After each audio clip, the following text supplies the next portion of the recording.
So in this video, I'm going to talk about something that's very important, I think very important subject that doesn't get enough discussion really, I think, in both academic and non-academic settings, professional or amateur, whatever have you, which is the methodology of writing and sort of my methodology, how I approach this problem. And I think this is one of those areas where it really should be taught, but it sort of becomes peripheral because the actual methodology of writing is usually seen as a component of some other subject. So, you know, if you're doing academics or you're in school, you obviously will be learning how to write essays, but the writing of those essays is going to be, you know, towards a different, separate goal, which is, you know, producing papers for English or the sciences or what have you. And so the actual methodology of how to consistently produce, you know, quality written work does not get enough press, really. And in my experience, both amateur and professional and in academia, I have been developing my own method over a long period of time now, many years. And it's one of these things where it really does take, you know, experience pays off. It takes a lot of time to cultivate a writing methodology. But as you do it, as with any other thing, you know, that you experience, you get better and better at it. And it becomes eventually sort of second nature. And then you become very productive once you've, you know, really worked down your methodology and know how to consistently reproduce it.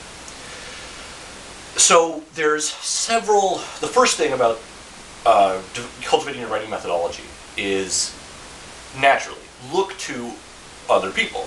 There are a great number of writers who have, and academics, who have already elaborated their methodologies and done very good jobs of this. Some get some criticism here and there, but in general, there's a couple that I want to refer you to who are, I think, you know, were very influential on me, and I would be surprised if they didn't have some impact on anybody who's looking at their work. So first and foremost, I would have to say amongst those people is Steven Pressfield. Now, Steven Pressfield is kind of an infamous figure. He's the author of a couple of books. He was the writer who he wrote The Legend of Bagger Vance, which became a sort of disappointing Matt Damon, Will Smith movie a while back. And but Pressfield also wrote Gates of Fire, which is a book about the Battle of Thermopylae. And he did that before Zack Snyder reproduced Frank Miller's 300 and became, you know, extremely popular and so on. But in writing of those two novels, Pressfield went through a very long process of iterations where he was trying to get publishers and, you know, trying to cultivate again his methodology. And he started writing. I find that his books aren't great, frankly, but what is interesting is that he wrote down his methodology in a very compelling way in a series of books, in which the best of those is called Do the Work, and the second best is called The War for Art. And I recommend looking at both of those. Now, Do the Work is really it's like a piece of motivational writing where he's laying out his methodology, and he gives you some very effective tips, I would say. So one of those is the one that I think really stands out, and I've been finding it to be more and more useful, is he says, for example, diet your research. So you're going to do research, of course, got to do research, but limit it, keep it very limited. Don't go overboard on the research. Like he's saying, get 3 or 4 books, and that's your core, and just focus down on that. And I think he's got a great point there, because if you get overloaded when you're doing research, right? And if you have, unless, you know, research is just the purpose of your writing. So if you're doing a research paper, for example, but if you're trying to produce good quality writing, you want to keep that research down so that you can focus on other things, and you'll get distracted if you have too much books. Now that doesn't mean, again, you're not going to go out and get more later on, but to start, you want to get one or two, I would even say like one or two core sources, and just really focus down on those. Read them thoroughly and take notes. Now, taking notes, any writer is going to tell you to take notes. And there are different ways of doing this.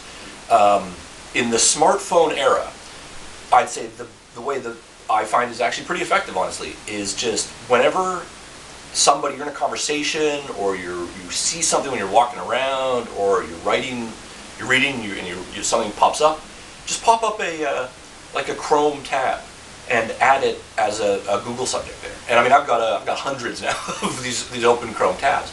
And what I do is, when I'm sort of thinking about inspiration or something, I go through those tabs, and I'm just like, oh yeah, I remember that. That was a great idea. Now, if you want to get a little more, that's just a very rudimentary way, but it's quick. The point is, it's quick, and it doesn't, if you're in a conversation or something, it doesn't really disrupt it, because you just take your phone, hey, look, just give me a second, I'm just going to note this down, and then you move on. So you can keep conversing, or whatever it is you're doing. But if you want to get a little more detailed than that, of course, a lot of smartphones now have, they've got writing apps, note apps, so you can sit down and make some notes. I do that sometimes when I'm waiting for a bus, or I'm waiting for a meeting or something. I can just, and it's something really on my mind, I can sit there and I can start working through these ideas in a notepad format. Anyway, so smartphones, of course, are great for this, and taking photographs is another quality way of taking notes. Even using social media sources like Twitter. You create a Twitter account and you just dump stuff on it that you want to go back and note on later. Now, social media has some drawbacks as well, of course, and I'll talk about that in a second. But so back to Pressfield. So Pressfield thing, in the war of art and in do the work, he's saying keep your research to try to minimize it as much as you can in the initial phases, because the most important thing is getting the structure out and getting a framework that you're going to fill in. So once you've got those basics down, the next thing, the basics, I mean just once you know what your subject is, and you've started to map out some of the ideas you want to get in there and how you want to do that, and you've done some of the fundamental research, the next thing to move on to is to start getting a little more serious about detailing on that. And I found one of the best ways to do this, I don't do it so much anymore because it takes a lot of time, but when I was starting out, the best way to do this was to create an Excel spreadsheet. And just, because you're going to refer, initially I did it just by hand, but obviously it's more difficult to change something by hand than it is to do it on a computer. And you're going to be referring back to this all the time, and it's so useful to have a spreadsheet format where you can just instantly search for any parameter that you want to check. So start filling that in. The research that you've gone through and done already, and the tasks that you have to, your next task that you want to fill, and spreadsheet that stuff. Characters that you're designing, say, very, very useful for this. Chapter elements. So now that you've got, and you're going to be expanding this all the time, of course, now you've got the spreadsheet underway. You got to sit down, you got to start doing the writing, right? This is do the work, the Pressfield thing. And his methodology, he says, and I've heard this many times, and it really does work. He's a bit too serious about it, I'd say, but what you do is you get into a routine, and Pressfield has, I think, the wrong position on this. He says, like, when he gets up, he does some exercises, he makes some notes, fills in his notebook, checks his diary, see what he's working on, gets a little inspiration, and then he goes into his office and he just isolates himself and he just cranks for as long as he can. And that, to me, that's pretty advanced when you're at the point where you can just sit down and work, just crank for like 8 or 9 hours. Barbara Tuchman used to have that methodology. She would put everything down in note cards. She'd go out into her garden where she had a typewriter and her manuscript. And then she would get up in the morning, she would take out those notes, and she would sit at the typewriter and produce chapters. And then at lunch, she would go have a V8 juice and a sandwich, and then she would come back and keep going on those, moving through those note cards. Again, that's very advanced when you're at that stage. That's all it takes, right? So if you're starting off, you're going to need a little more motivation, and there's going to be times, even for Tuchman, she had this experience, there's going to be times when you're not in the mood, as it were, and you're not feeling it. Now, the next guy I want to talk about who has a great solution to this is Cory, Doctorow. And I'll put the link in the description here, but he says, he has a list of like fundamental things you got to do just to produce writing. And for him, it's all about simplicity.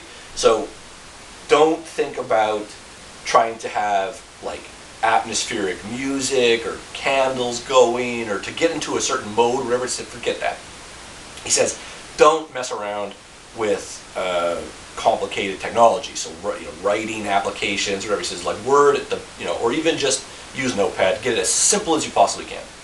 He says, whenever you run into a problem when you're writing, insert the letters, like you're saying you want to go research or you're not sure about, he said just stop, insert the letters TK, which don't occur very often in the English language, together, and then continue going. And when later on, you can go through your manuscript by searching for the letters TK, and you'll find all these areas where there's details you need to fill in. But when you're just producing writing, that can be really distracting, having to stop and research that stuff. So he says just forget it, just move through that manuscript as fast as you can. And I think the most important thing that he recommends is do a little bit, try to get a little bit done every day. And it doesn't have to be much. It can be as little as a page. And just get consistent at doing that. And of course, I find once you start doing a page or two, you'll do more. But also the important thing is, and he's right, of course, is you do a page a day. And that's 365 pages a year. And that's a book, right? So there's some truth in that. I think he's got a great system there, which is just produce, again, do the work, produce the writing. You got, and as Shia LaBeouf would say, just do it. What are you waiting for? Just, but seriously, it makes sense to develop, to cultivate that consistency. Now, it's completely reasonable to take breaks. I find you have to stop and strategize and sit back a little bit and look objectively. And I find a good way to do this is go out, walk around. That's going to reset your mind. Go to parties. You'll meet people and you'll see things that will inspire you.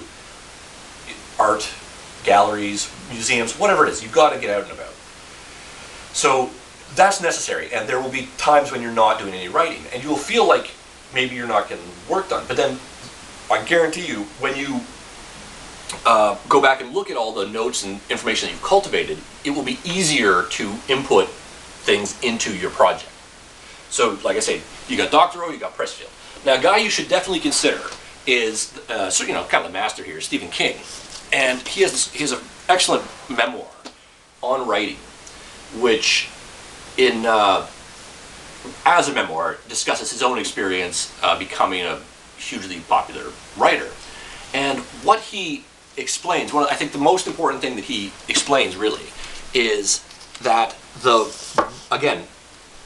way to do this is not to try to create some perfect environment in which you are,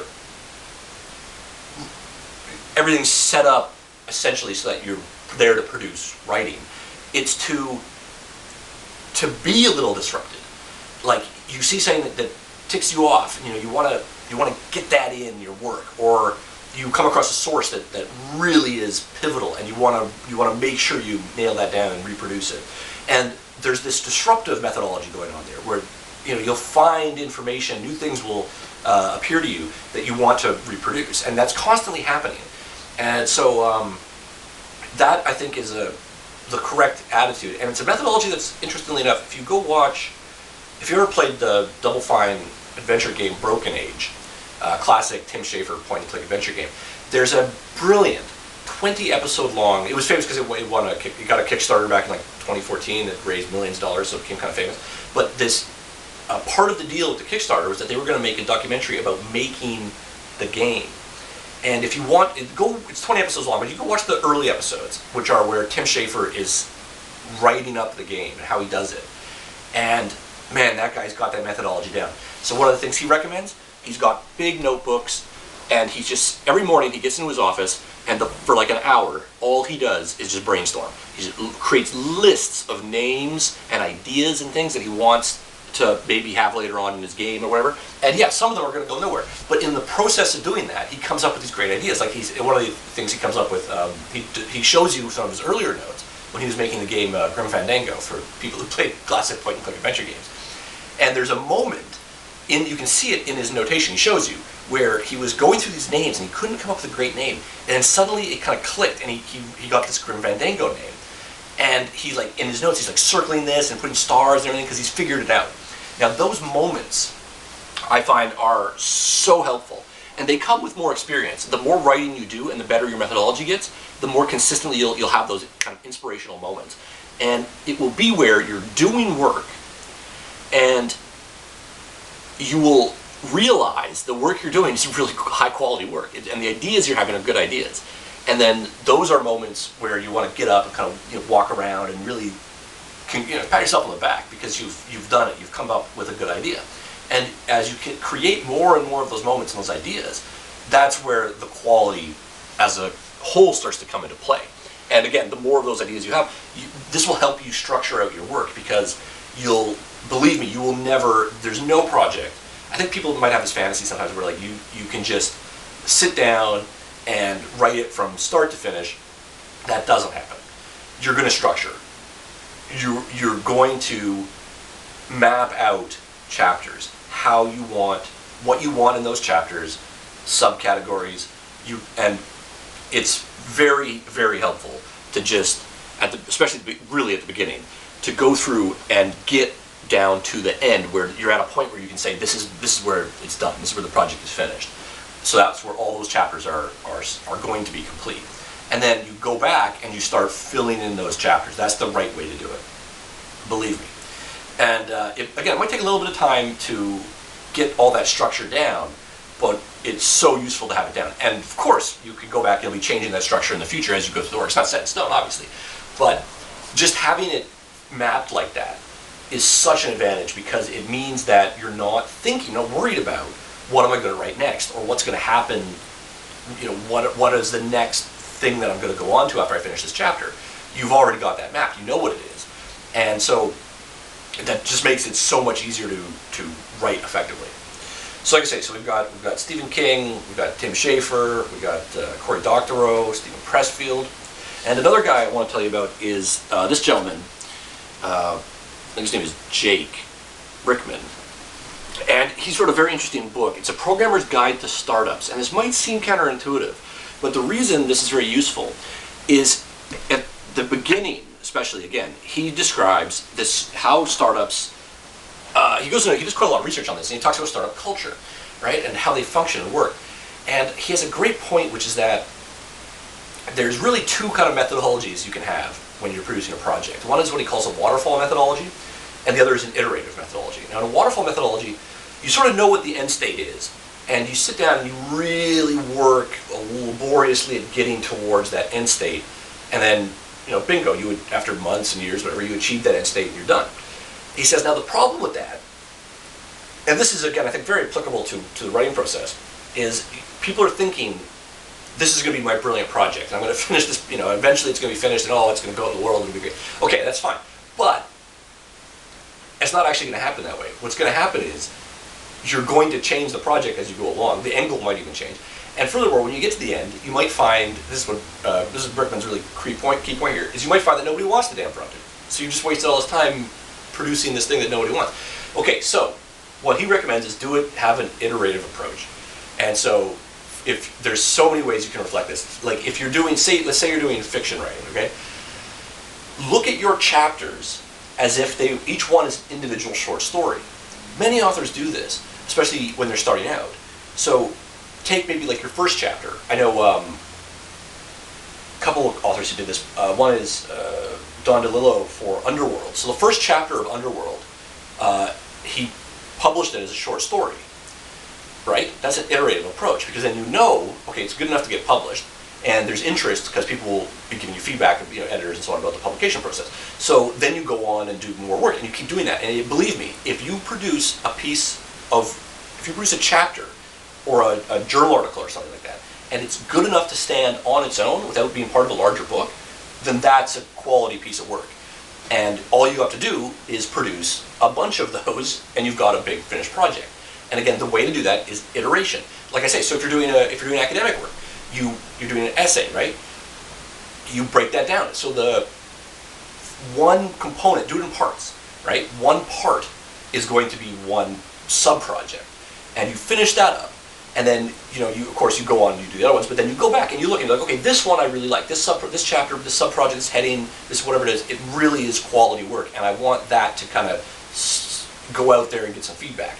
That's what you then tighten up, get that polished, and send that out, and have some early readers, some beta testers, if you're in a startup, whatever it is, friends of yours, just print it out, give it to your parents, whatever, give it to your wife, husband, sons, daughters, whatever it is, and get them to read it and give you some feedback. Brikman has a great point here, which is that some people are going to say you should never give out this information because you're compromising your product or your secret, top secret work, whatever it is. And he disagrees with this. Now, I think there's some truth that you shouldn't, especially really early on, you don't want to give out too much detail, because that can have a counterintuitive effect in that you'll get too excited about what you want the project to be, and you won't focus enough on doing the work, as it were. However, if you're out there and you're doing interviews or doing research, it's okay to explicitly tell people what it is you're working on, because they're not going to be doing the same project you're doing, and they will not do it, even if they immediately went and copied you or whatever, they wouldn't do it the same way you did it, and they probably wouldn't want to, frankly, it's your project. But anyway, the point is, the feedback that they give you is more valuable than the potential that somebody's going to copy you, right? Now, this is where, like I said, I would do this on an individual basis. Don't go to social media, because social media is out there for the world, and anybody can see what you're doing, and that can be risky. There's people who are watching, might pick up your ideas or whatever, or there might be too much negative feedback, which will be detrimental to your motivation. Go to your trusted friends, tell them, and do it on an individual basis. Conduct interviews. Record. You ask them if it's okay if you record, prep, and treat that as research. And I find that to be very, very useful, and again, and motivational, because they will give you good, positive feedback, right? Again, if you go on social media, you're going to get negative feedback, and that won't be too useful. But if you do it on an individual basis, it's much more helpful. Okay, so we've got all of these great sources and methods and techniques, and what you're doing ultimately is you're creating your own methodology, and it's going to be different for every person. There's not one carbon copy, 7 habits of highly effective people, whatever. That doesn't really exist. It's useful you're going to create your own methodology, and like I said, don't worry about where this information is coming from or how you're going to compile it. Take as much as you can. Tony Robbins says, get out there and do 10 minutes exercise a day. That's the most effective thing you can possibly do. Hey, he's not wrong. Just getting a little bit of exercise, like I said, going for a walk or something like that, that's going to kickstart your creative process. Great. Incorporate that into your methodology. Some people, meditating, yoga, whatever, play video games. You want to get a little bit outside of that space and have inspiring things coming to you. This is the Tim Schafer method, where he says it's like you have all these little ideas floating around, and what you're doing as a writer and a creator is you're sort of pulling them together in little bits and then arranging them into the work of art. So that's how you do it. And then once you create it, it takes time, but once you've got your methodology down and you've done it once, you can repeat it. And believe me, it gets much more effective the second time around, and then even more effective, and so on. So when I was doing my PhD, for example, this project took years to research and to figure out, and talking with my advisor and going back and forth. But when you have finished that, my God, you start thinking, well, I've got all these other project ideas for these books I want to do, and you can do them. It's not going to take the same. It's not going to take 3 or 4 years to do them. It's going to be like a couple of months or maybe a year at most, because now you know the mistakes you made the first time around and how to solve those problems doing it for round 2, which is just going to expedite the process so much.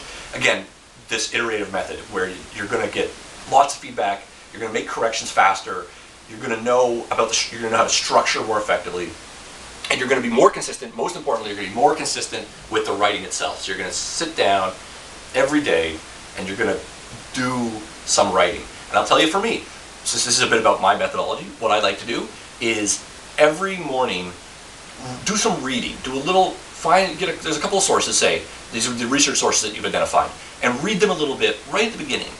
And that will charge you up, I find, a little bit, and you'll quickly identify some things that you want to put into your main project, and then you'll go and you'll do that.